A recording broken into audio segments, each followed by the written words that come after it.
வெளி உலகிற்கு நாம் வெற்றி பெற்ற மனிதர்களாக இருந்தாலும் வாழ்க்கையில் தோற்ற மனிதர்களாகத்தான் இருப்போம். சக மனிதர்களையும் இந்த உலகையும் மனமானது ஒவ்வொரு வினாடியும் பகுத்து கொண்டே இருக்கிறது. அப்ப உறவை நல்லா வச்சிருக்கணும்னா எதை மாத்தணும்? பார்வையை மாத்தணும். உலகெங்கும் உள்ள மாதா தொலைக்காட்சி நேயர்களாகிய உங்கள் ஒவ்வொருவருக்கும் அன்பிற்குரியவர்களே, இயேசுவின் பெயரால் அன்பார்ந்த வணக்கங்களையும் என் மகிழ்ச்சியான வாழ்த்துக்களையும் உங்களுக்கு தெரிவித்துக் கொள்கின்றேன். உறவுகள் மேம்பட என்ற இந்த நிகழ்ச்சியின் வழியாக உங்கள் ஒவ்வொருவரையும் சந்திப்பதில் மிக மகிழ்ச்சி அடைகின்றேன். அன்பிற்குரியவர்களே, உறவுகளில் சில தாமாகவே அமைந்து விடுகின்றன. இரத்த உறவுகள் என்று சொல்லுகின்றோமே, அவை தாமாகவே அமைந்து விடுகின்றன. தாய், தந்தை, சகோதர சகோதரிகள். சில உறவுகளை நாம் கட்டி எழுப்ப வேண்டியிருக்கின்றது. நட்புறவு, தோழமையுறவு, திருமண உறவு, இவற்றையெல்லாம் நாம் ஏற்படுத்திக் கொள்கிறோம். கொடுக்கப்பட்ட உறவுகளாக இருந்தாலும் சரி, அல்லது உருவாக்கப்பட்ட உறவுகளாக இருந்தாலும் சரி, இவை அனைத்தையும் நாம் இறுதி வரைக்கும் கொஞ்சம் நிலை பெற செய்ய வேண்டும் என்றால், தொடர்ந்து இந்த உறவுகள்லாம் போகணும்னா சில தெளிவான மனப்பான்மைகள், நமது உணர்வுகளை எவ்வாறு கையாள்வது என்கிற காரியத்தை கற்றுக்கொள்ளுதல், இவையெல்லாம் கொஞ்சம் அவசியமானவை. கொடுக்கப்பட்ட உறவாக இருந்தாலும் இரத்த உறவு என்று சொன்னேனே, இவையெல்லாம் கொடுக்கப்பட்ட உறவு. இந்த கொடுக்கப்பட்ட உறவுகளை நிலைநிறுத்திக் கொள்வதற்கு சில தெளிவுகள் நமக்கு தேவைப்படுகின்றன. அப்படிப்பட்ட காரியங்களைத்தான் நாம் இந்த உறவுகள் மேம்பட என்ற நிகழ்ச்சியில் பார்த்து கொண்டிருக்கிறோம். எனவே உறவுகள் சில நேரங்களில் நட்புறவு கூட தானாகவே அமைவதுண்டு. ஆனால் அவற்றை நிலைநிறுத்திக் கொள்வது நம் கையில் இல்லை. உறவுகள் வருவது நம் கையில் இல்லாமல் இருக்கலாம். உறவுகள் ஏற்படுத்தி கொண்ட பின்பு அவற்றை நிலைநிறுத்திக் கொள்வது என்பது நமது கையில் உள்ளது. முதிர்ச்சியற்ற நபர்கள் எளிதில் உறவுகளை இழந்து விடுவார்கள். ஆனால் முதிர்ச்சியான நபர்களோ கிடைத்த உறவுகள் ஒரு சில உறவுகளாக இருந்தாலும் சரி, அவற்றை இறுதி வரை நிலைநிறுத்திக் கொள்வார்கள். எனவே நல்ல மனப்பக்குவம், ஒரு முதிர்ச்சியான மனநிலை, ஒரு பறந்து விரிந்த உள்ளம், இவற்றையெல்லாம் நமது முயற்சியினால் நாம் உருவாக்கி கொண்டே இருக்க வேண்டியிருக்கிறது. வாழ்க்கை வளர்ச்சி என்பது பொருளாதாரத்தில் வளர்வது மட்டுமல்ல என்பதை மிக தெளிவாக புரிந்து கொள்ள வேண்டும். முதிர்ச்சியிலும் வளர வேண்டும். உள்ள முதிர்ச்சி, உணர்வு முதிர்ச்சி, இவற்றில் வளர வேண்டும். உணர்வுகளை எவ்வாறு கையாள்வது, மனிதர்களை எவ்வாறு சரியாக பார்ப்பது என்ற இவற்றில் நாம் வளர்ந்து கொண்டே இருக்க வேண்டும். இவைதான் உறவின் மனநிலைகள். இந்த முதிர்ச்சியில் வளராமல் பொருளாதாரத்தில் மட்டும் வளர்ச்சி என்பது ஒருவேளை வாழ்க்கையில் நாம் வெற்றி அடைந்தவர் என்பதை வெளிக்காட்டலாம். வெளி உலகிற்கு நாம் வெற்றி பெற்ற மனிதர்களாக இருந்தாலும் வாழ்க்கையில் தோற்ற மனிதர்களாகத்தான் இருப்போம். உள்ள அளவில் வெறுமையானவர்களாக, நிம்மதியற்றவர்களாக, இந்த உறவுகள் தருகின்ற பிரச்சனையினால் அல்லல் படக்கூடியவர்களால்தான் வாழ்ந்து கொண்டிருப்போம். இதனுடைய பின்னணியில் தான் ஒரு சில மனப்பக்குவங்களை, முதிர்ச்சிகளை எவ்வாறு நம்மில் உருவாக்கிக் கொள்வது என்கின்ற காரியங்களை இந்த நிகழ்ச்சியின் வழியாக நாம் சிந்தித்துக் கொண்டிருக்கிறோம். இவற்றையெல்லாம் சொல்வதன் காரணமாக ஏதோ உங்களை விட நான் ஒருபடி மேல் என்று எண்ணிவிடக்கூடாது. நானும் ஒரு சக பயணி என்கின்ற முறையில் தான் அன்பிற்குரியவர்களே இவற்றையெல்லாம் உங்களோடு பகிர்ந்து கொள்ளுகிறேன். உங்களிடமிருந்து நான் கற்றுக்கொள்கிறேன். நான் சொல்லக்கூடிய காரியங்கள் உதவியாக இருந்தது என்றால் இவற்றை நீங்கள் பெற்றுக்கொள்ளுங்கள். இதனுடைய பின்னணியில் உறவு வாழ்விற்கு தேவையான ஒரு காரியத்தை பற்றி இன்று சிந்திக்கலாம். ஒரு கதை, வேடிக்கையான கதை. ஒரு கிராமப்புற பகுதியில சிறுவன் ஒருவன் ஆடு மேய்த்து கொண்டிருந்தான். கொஞ்சம் கிண்டலான பேரு வழி இந்த சிறுவன். இவனிடம் வெள்ளாடும் இருந்தது, செம்மறியாடும். உங்களுக்கு தெரியும், 2 விதமான ஆடுகள் உண்டு, செம்மறியாடு மற்றும் வெள்ளாடு. இந்த 2 வகையான ஆடுகளையுமே சேர்த்து மேய்த்து கொண்டிருந்தான். அப்ப அந்த வழி அவர் பெரியவர் போனார். பெரியவர் போனப்ப அந்த பையன்கிட்ட கேட்டாரு, தம்பி உன்ட எத்தனை ஆடுகள்ப்பா இருக்கு அப்படின்னு கேட்டார். அவன் சொன்னா, எந்த ஆட்டை கேட்குறீங்க பெரியவரே? என்கிட்ட வெள்ளாடும் இருக்கு, செம்மறி ஆடும் இருக்கிறது என்று கேட்டப்ப, வெள்ளாடுகள்லாம் உன்ட்ட எத்தனைப்பா இருக்கு அப்படின்னு கேட்டார். அவன் சொன்னா, ஒரு 50 ஆடுகள் இருக்கிறது. அப்ப செம்மறி ஆடுகள் எத்தனை இருக்கிறது? அதுவும் 50 தான் இருக்கு அப்படின்னா. ஒரே பதில தான் சொன்னான், ஆனா பிரிச்சு கேட்டான். அடுத்து கேள்வி கேட்டாரு, உன்னுடைய ஆடுகளுக்கெல்லாம் தீனியாக நீ எதை கொடுக்கிறாய் என்று கேட்ட பொழுது அவன் திரும்பவும் கேட்டான், பெரியவரே என்கிட்ட 2 ஆடுகள் இருக்கு, நீங்க எந்த ஆட்டை கேட்குறீங்க? வெள்ளாட்டை கேட்குறீங்களா, செம்மறி ஆட்டை கேட்குறீங்களா என்று கேட்ட பொழுது இந்த பெரியவர் சொன்னாராம், சரி வெள்ளாடுகளுக்கு நீ என்ன தீனியாக கொடுப்பா என்று கேட்ட பொழுது அவன் சொன்னானா, அந்த கருவேல மர காய்கள் இருக்கு பார்த்தீங்களா, அதை வெள்ளாடுகளுக்கு தீனியா கொடுப்பேன். அப்ப செம்மறி ஆடுகளுக்கு அதுக்கும் கருவேல மர காய்களை தான் தீனியா கொடுப்பேன் அப்படின்னாரு. ஒரு கொஞ்சம் லேசா எரிச்சலா இருந்தது. ஒரே பதில சொல்றான், எதுக்கு ரெண்டா பிரிச்சு சொல்றான்? இருந்தாலும் மனசுல கொஞ்சம் லேசா எரிச்சல் தோன்றியதை மறைத்து கொண்டு அவன்கிட்ட கொஞ்சம் பொழுதுபோக்கிற்காக, நேரம் செலவழிப்பதற்காக 3வது கேள்வியை கேட்டாரு. என்ன கேள்வியை கேட்டாரு? உன்னுடைய ஆடுகளை ஒரு நாளைக்கு நீ எவ்வளவு நேரம் மேய விடுவ என்று கேட்டப்ப அவன் கேட்டானா, பெரியவரே நீங்க வெள்ளாடுகளை கேட்கறீங்களா, செம்மறி ஆடுகளை கேட்கறீங்களா அப்படின்னு அவன் கேட்டப்ப பெரியவர் சொன்னாரு, வெள்ளாடுகளை எவ்வளவு நேரம் மேய விடுவ? வெள்ளாடுகளை ஒரு நாளைக்கு நான் ஒரு 14 மணி நேரம் மேய விடுவேன் அப்படின்னாரான். அப்ப செம்மறி ஆடுகளை அவன் சொன்னா, அதையும் 14 மணி நேரம் தான் மேய விடுவேன் அப்படின்னானா. இவருக்கு கொஞ்சம் கோபமே வந்துருச்சு. தம்பி, உனக்கு புத்தி கித்தி பிசைய போயிடுச்சா? நான் கேட்கிற கேள்விக்கு பூரா வெள்ளாடா செம்மறி ஆடான்னு பிரிச்சு கேட்கிற, திரும்ப நான் தனித்தனியா கேட்கிறப்ப ஒரே பதில சொல்ற, நீ ஒரே மாதிரி பதில சொல்லிட்டு போலாமே அப்படின்னு சொன்னப்ப அவன் கிண்டல் பேர் வழின்னு சொன்னேன் பார்த்தீங்களா, அவன் சிரிச்சுக்கிட்டே சொன்னானா, எதுக்கு பெரியவர் இதுக்கு போய் டென்ஷன் ஆகுறீங்க, இதுக்கு போய் ஏன் நீங்க இவ்வளவு கோவப்படுறீங்க? கோவப்படுற அளவுக்கு என்ன இருக்கு? நான் என்ன காரணம் இல்லாமல சொல்லிக்கிட்டு இருக்கிறேன். இந்த வெள்ளாடுகளை பூரா இருக்கு பார்த்தீங்களா, இது பூரா ஏன் ஆடு அப்படின்னானா. ஓ, இப்பதான் புரியுது, இது பூரா ஓ ஆடா, அப்ப செம்மறி ஆடுகள்லாம் யாருடையது அப்படின்னு கேட்டப்ப அதுவும் என்னுடைய ஆடுதான் அப்படின்னானா. எதுக்கு இந்த ஒரு வேடிக்கையான கதை சொல்லுகிறேன் என்றால், இந்த மனம் என்ன செய்கிறது என்றால் பிரித்து பிரித்து பார்க்கிறது. பகுத்தறிவு என்று சொல்லுகிறோம். பகுத்தறிவு என்றால் பகுத்து அறிவது. பார்க்கின்ற எல்லாவற்றையுமே இந்த மனம் என்ன செய்கிறது என்றால் பகுத்து பகுத்து பார்க்கிறது, பிரித்து பிரித்து பார்க்கிறது. பகுத்தும் பிரித்தும் பார்ப்பதுதான் பகுத்தறிவு. நல்லவர் கெட்டவர், என் சார்பாக இருப்பவர் என் சார்பாக இல்லாதவர், என்னை போல சிந்திப்பவர் எனக்கு எதிராக சிந்திப்பவர், என்னை பாராட்டுபவர் என்னை இகழ்பவர் என்று சக மனிதர்களையும் இந்த உலகையும் மனமானது ஒவ்வொரு வினாடியும் பகுத்து கொண்டே இருக்கிறது, பிரித்து கொண்டே இருக்கிறது. இது நல்லது முதல் நிலையில், அப்பதான் அறிவு வளரும். ஆனா இது உறவுக்கு மிகப்பெரிய பிரச்சனையாக இருக்கிறது. இந்த மனம் மனிதர்களை பிரித்து கொண்டே இருக்கிறது. சில மனிதர்களை நல்லவர்களாக பார்க்கிறது, சில மனிதர்களை கெட்டவர்களாக பார்க்கிறது, சில மனிதர்களை நமக்கு ஏற்றவர்களாக பார்க்கிறது, சில மனிதர்களை நமக்கு புறம்பானவர்களாக பார்க்கிறது. இந்த பார்வை இருக்கு பார்த்தீங்களா, இது உறவிற்கு ஒரு மிகப்பெரிய பிரச்சனையான ஒன்று.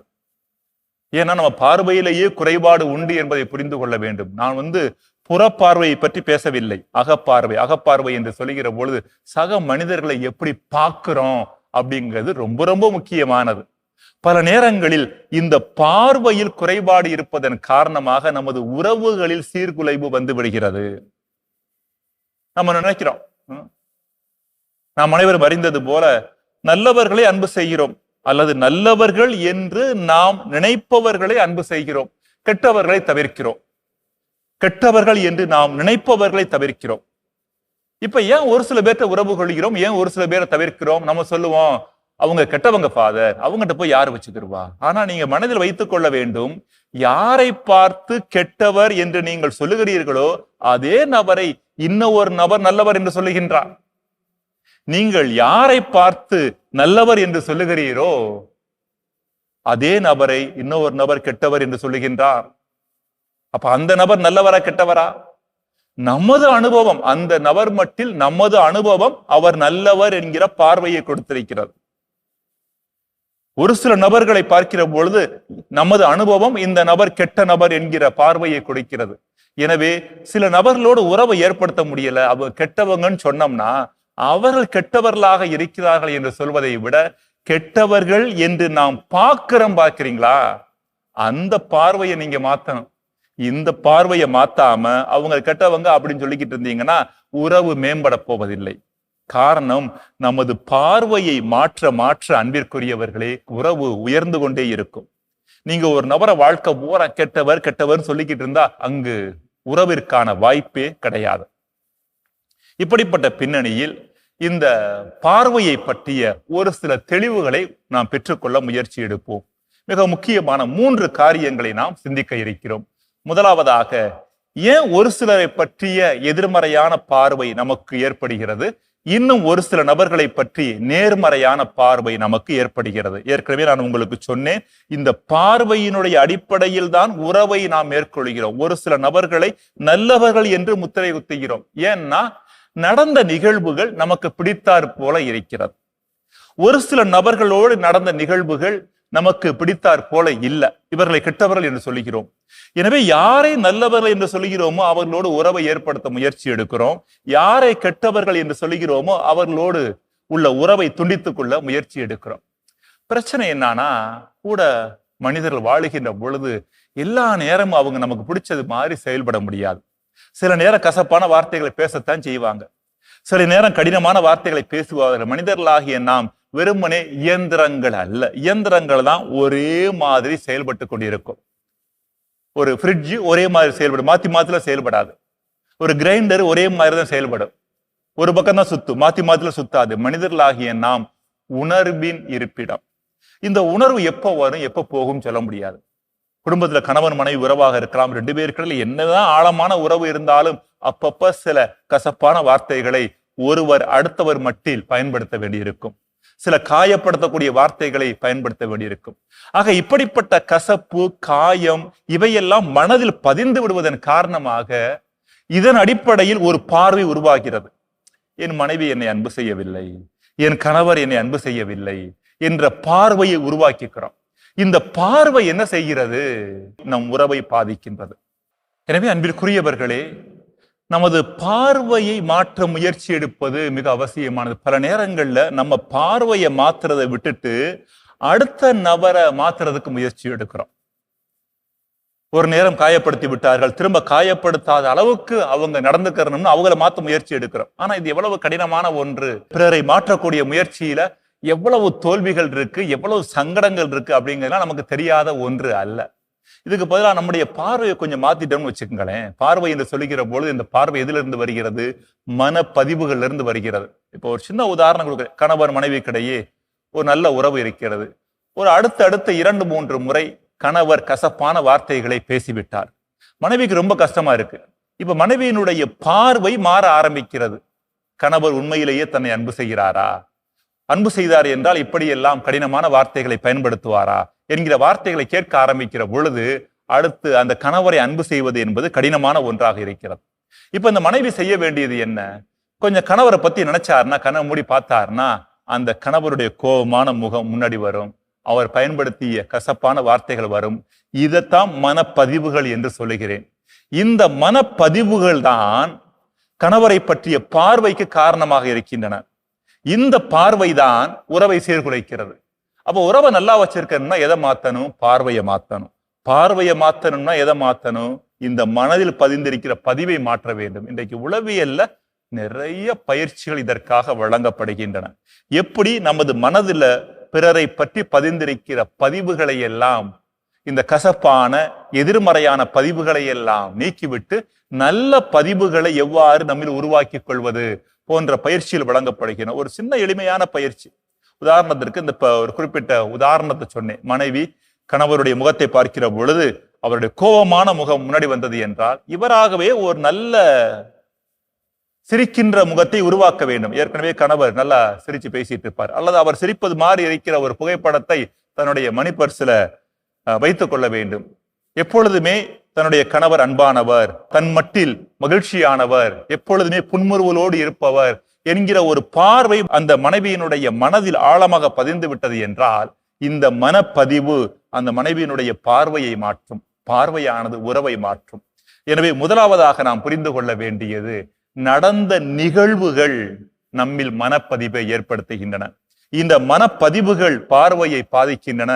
பார்வையானது உறவை பாதிக்கிறது. இரண்டாவதாக புரிதல். ஒவ்வொரு மனப்பதிவுமே ஒரு வகையான புரிதலை நம்மில் ஏற்படுத்துகிறது.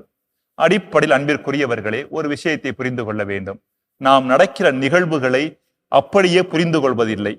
நமக்கு ஏற்றாற் போலத்தான் புரிந்து கொள்கிறோம். நமது பின்னணியில் தான் புரிந்து கொள்கிறோம். இதை புரிந்து கொள்ள வேண்டும். சின்ன உதாரணம் வரலாற்றுல இருந்து கொடுக்கிறேன். இந்திய வரலாற்றில் என்ன நடந்தது என்பது உங்களுக்கு தெரியும். ஆங்கிலேய படையிலேயே இருந்த சில இந்திய சிப்பாய்கள் ஆங்கிலேய அரசிற்கு எதிராக குரல் கொடுத்தார்கள். ஆங்கிலேய அரசுக்கு எதிராக போராடினார்கள். இப்ப இது ஒரு வரலாற்றில் நடந்த ஒரு நிகழ்வு. இந்த நிகழ்வை குறிப்பிடுகிற பொழுது ஆங்கிலேயர்கள் இந்த நிகழ்வை எப்படி குறிப்பிடுகிறார்கள், இந்தியர்கள் எப்படி இந்த நிகழ்வை குறிப்பிடுகிறார்கள்? இந்தியர்களாகிய இந்த நிகழ்வை நாம் என்ன சொல்கிறோம்? முதல் இந்திய சுதந்திர போர். இது சுதந்திரத்திற்கான போர் என்று சொல்கிறோம். ஆனால் ஆங்கிலேய எழுத்தாளர்கள் இந்த நிகழ்வை என்னவென்று சொன்னார்கள்? ஆங்கிலேய ஆட்சியாளர்கள் இந்த நிகழ்வை என்னவென்று சொன்னார்கள்? சிப்பாய் கலகம் என்று சொன்னார்கள். ஒரே நிகழ்ச்சி, வேற வேற நிகழ்ச்சி கிடையாது. இந்த நிகழ்ச்சியை ஒரு குழுவினர் கலகம் என்று சொல்லுகிறார்கள், இன்னொரு குழுவினர் சுதந்திரத்திற்கான போர் என்று சொல்லுகிறார்கள். வாழ்க்கையில ஒரு அப்பா கண்டிக்கிற பொழுது மகன் எவ்வாறு புரிந்து கொள்கிறான் அப்படிங்கிறது முக்கியமானது. வாழ்க்கையில நடக்கிற எல்லா நிகழ்வுகளுமே அவரவர் பின்னணியில் தான் புரிந்து கொள்கிறோம். நிகழ்வுகள் தானாக நடந்து கொண்டே போகின்றன. இன்னொரு உதாரணம் தருகிறேன். ஒரு பெரிய பணக்காரர், காலையில 10 மணிக்கு அவருக்கு பிளைட், வீட்டுல இருந்து ஒரு 2 மணி நேரம் போகணும். ஏறத்தாழ 9 மணிக்கெல்லாம் அங்க இருக்கணும். அப்ப 7 மணிக்கு கிளம்புனா தான் 9 மணிக்கு என்ன செய்ய முடியும்? அவர் ஏர்போர்ட்ல நிற்க முடியும். அப்ப வேலைக்காரன் சொல்லியிருந்தாரு, டிரைவர் சொல்லியிருந்தாரு, சரியா 6:45 மணிக்கு வந்துரு, நீ என்னை கூட்டிட்டு போகணும் என்று சொன்னான். அவன் கொஞ்சம் தாமதமாக வருகிறான். ஏதோ தூங்கி விட்டு 7 மணிக்கு வருவதற்கு பதிலாக ஒரு ஏழைகால போல வர்றான். ஏழைகால போல வந்த உடனே திட்டுறாரு, நான் உன்னை 7 மணிக்கே வர சொன்னேன், இவ்வளவு தாமதமாக வருகிறாயே என்று திட்டிவிட்டு அப்படியே கார்ல போகிற பொழுது கொஞ்சம் தூரத்திலேயே கார் பஞ்சர் ஆகிவிட்டது. திரும்பவும், முட்டாள், உன்னால எனக்கு எவ்வளவு பரபரப்பு, டென்ஷன் பாரு, நான் 9 மணிக்கு விமான நிலையத்தில் இருக்க வேண்டும், இவ்வாறு நீ என்னை கஷ்டப்படுத்தி கொண்டிருக்கிறாயே என்று திட்டுகிறார். அங்கு போவோமா முடியாதா என்கிற ஒரு சந்தேகம் பண்ணுகிற பொழுது ஒரு டாக்ஸி வாடகை கார் ஓட்டுநர் அந்த பக்கம் நின்று என்னன்னு விசாரிக்கிறாரு. இந்த பணக்காரர் சொல்றாரு, சொன்ன உடனே ஒன்னும் கவலைப்படாதீங்க, நீங்க என் வண்டியில ஏறுங்க, உங்களை நான் பத்திரமாக விமான நிலையத்தில் விட்டு விடுகிறேன் என்று சொன்னப்ப அதுல ஏறி உட்கார்ந்துகிறார். இவனை முட்டாள் முட்டாள் என்று திட்டிக்கொண்டே, உன்னால எனக்கு எவ்வளவு பிரச்சனைகள் என்று திட்டிக்கொண்டே அந்த வாடகை கார்ல ஏறி என்ன செய்யறாரு, இந்த பணக்காரர் உட்கார்றாரு. சரியா 9 மணிக்கு போய் சேர்ந்துறாரு. அப்ப அவனை பார்த்து சொல்றாரு, தம்பி, என் இருக்கிற டிரைவர் பயங்கரமான முட்டாள், நீ தான் தெய்வாதீனமாக வந்து ஒரு சம்மனசு மாதிரி வந்து என்னை காப்பாத்தின, இல்லைன்னா நான் விமானத்தை விட்டிருப்பேன் என்று அவனுக்கு நன்றி சொல்லிவிட்டு விமானத்தில் ஏறுகிறார். விமானம் பறக்கிற பொழுது விமானி ஒரு அறிவிப்பு கொடுக்கிறார். என்ன கொடுக்கிறார்? இந்த விமானத்தில் பயங்கரமான பிரச்சனை இருக்கிறது, எந்த நேரத்திலும் கவிழலாம், எந்த நேரத்துல வெடிக்கலாம், அதனால நீ கடவுள்கிட்ட ஜெபம் பண்ணிக்குங்க அப்படின்னு சொன்னப்ப இந்த பணக்காரர் மனசுக்குள்ள நினைச்சுக்கிட்டாராம், கடவுள் அந்த என்னுடைய டிரைவர் வழியா எவ்வளவோ என்னை காப்பாற்ற முயற்சி பண்ணாரு, ஒரு சம்மனசு மாதிரி என் டிரைவரை வச்சிருந்து அவன் வழியா என்னை காப்பாற்ற முயற்சி பண்ணாரு, இன்னைக்கும் தாமதமா வந்தான், வழியில பஞ்சர் ஆக்கியது, ஆனா இப்படி ஒரு வாடகை டாக்ஸிக்காரன் வந்து ஒரு முட்டாள் வந்து என்னைய காப்பாத்தி இப்படி இந்த விமானத்துல என்னை உட்கார வச்சுட்டானே என்று சொன்னாராம். கொஞ்ச நேரத்துக்கு முன்னாடி வரைக்கும் அவருடைய ஓட்டுநர் முட்டாளாக தெரிந்தார். ஆனால் ஆபத்து காலத்துல அதே ஓட்டுநர் ஒரு சம்மனசாக, ஒரு வானூதராக தெரிந்தார். நமது பார்வை எவ்வாறு மாறிக்கொண்டே இருக்கிறது? நடந்த நிகழ்ச்சி ஒன்றுதான், பஞ்சரானது, அவன் தாமதமாக வந்தது ஒன்றுதான். கொஞ்ச நேரத்துக்கு முன்பு வரை முட்டாளாக தெரிந்த அந்த ஓட்டுநர் இப்பொழுது வானூதராக தெரிகிறார். காரணம் என்ன? நமது பாதிப்புகள், நாம் எவ்வாறு நமது வாழ்வை உணர்கிறோம் என்பதற்கு தக்கன நமது பார்வை மாறிக்கொண்டே இருக்கிறது, பார்வைக்கு தக்கன புரிதல் மாறிக்கொண்டே இருக்கிறது. வாழ்க்கை நடக்கிற நிகழ்வுகளை எவ்வாறு புரிந்து கொள்கிறோம்? அப்பா கண்டிக்கிறாரு, பையன் பசங்களோட ஊர் சுத்திக்கிட்டு இருக்கிறான், ஒழுங்கா படிக்கிறது இல்லை என்கிற பின்னணியில் கண்டிக்கிறார்.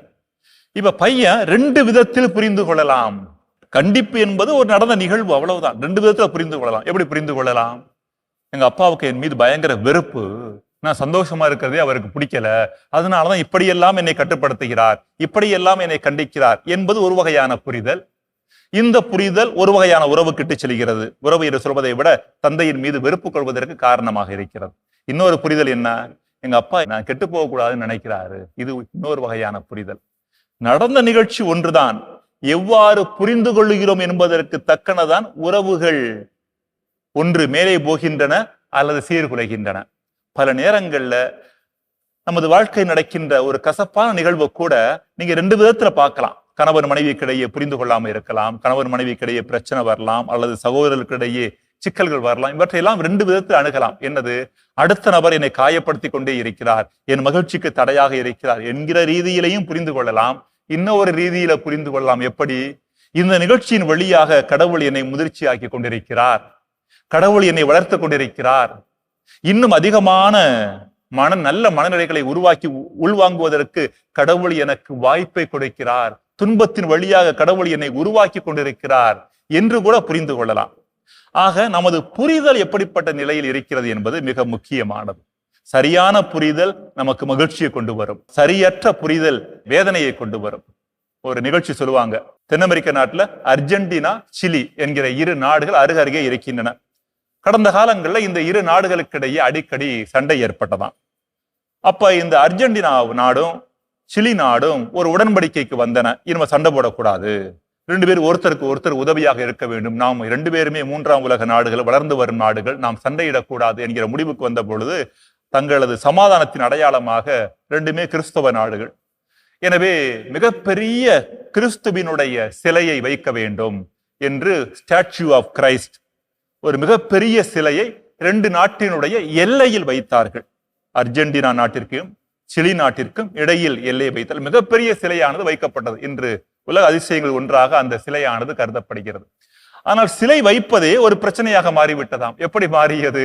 சிலையை வடிவமைத்தவர்கள் வைத்தவர்கள் எப்படி வைத்து விட்டார்கள் என்றால், இயேசுநாதருடைய முகம் அர்ஜென்டினா நாட்டை பார்க்கிறது மாதிரியும் அவரது பின்பகுதியானது சிலி நாட்டை நோக்கி இருப்பதாகவும் சிலையை வடிவமைத்து விட்டார்கள்.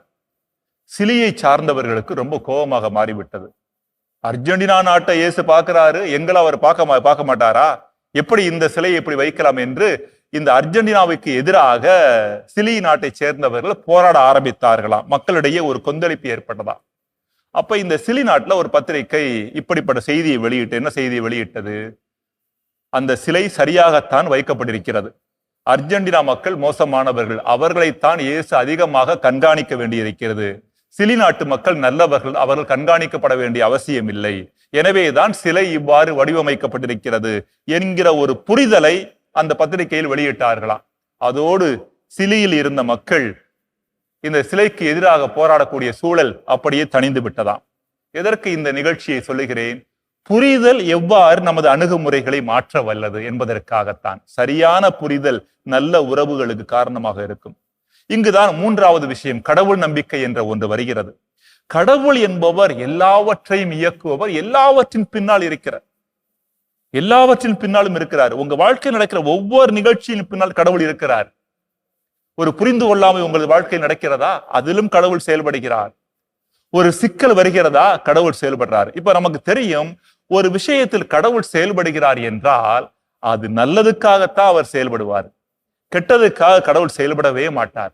இந்த ஒரு புரிதல் வந்து விட்டது என்றால் அன்பிற்குரியவர்களே, வாழ்க்கையில் நடக்கிற எல்லா நிகழ்வுகளையுமே ஒரு சரியான கண்ணோட்டத்தோடு புரிந்து கொள்ளுவோம். சுருக்கமாக சொல்ல வேண்டும் என்றால் இதுதான் நமக்கு வழங்கப்படக்கூடிய செய்தி. நல்ல உறவுகள் நல்ல பார்வையால் அமைகின்றன. இந்த நல்ல பார்வை எவ்வாறு வளர்த்துக் கொள்வது? முதலாவதாக, மனதில் இருக்கின்ற பதிவுகள் எதிர்மறையானதாக இருந்தது என்றால் அதை நேர்மறையாக மாற்றிக்கொள்வது எப்படி என்கிற ஒரு வித்தையை நாம் கற்றுக்கொள்ள வேண்டும். இரண்டாவதாக, நடக்கிற நிகழ்வுகளை தவறாகவே புரிந்து கொண்டிருந்தோம் என்றால் உறவுகள் பாதிக்கப்பட்டு கொண்டே இருக்கும். எனவே அவற்றை சரியான ஒரு பின்னணியில் புரிந்து கொள்ள முயற்சி எடுக்க வேண்டும். இதற்கு உதவியாக இருப்பதுதான் மூன்றாவது விஷயம். கடவுள் அன்பானவர், என் வாழ்க்கையில் நடக்கிற ஒவ்வொரு நிகழ்விற்கு பின்னால் கடவுள் இருந்து கொண்டிருக்கிறார். எனவே அவர் செயல்படுகிறார் என்றால் அவர் நல்லதற்காகத்தான் செயல்படுவார். ஒருவேளை அந்த நிகழ்வு எனக்கு பிடிக்காமல் இருக்கலாம், அந்த நிகழ்வு என்னுடைய விருப்பத்திற்கு ஏற்றாற் போல இல்லாமல் இருக்கலாம், இருந்தாலும் கடவுள் அதில் செயல்படுகிறார் என்றால் அதில் ஏதோ நல்லது இருக்கிறது என்பதை புரிந்து கொண்டு அதை தோண்ட முயற்சி எடுப்பது, என்ன நல்லது இருக்கு அப்படிங்கிறதை தெரிந்து கொள்ள முயற்சி எடுப்பது.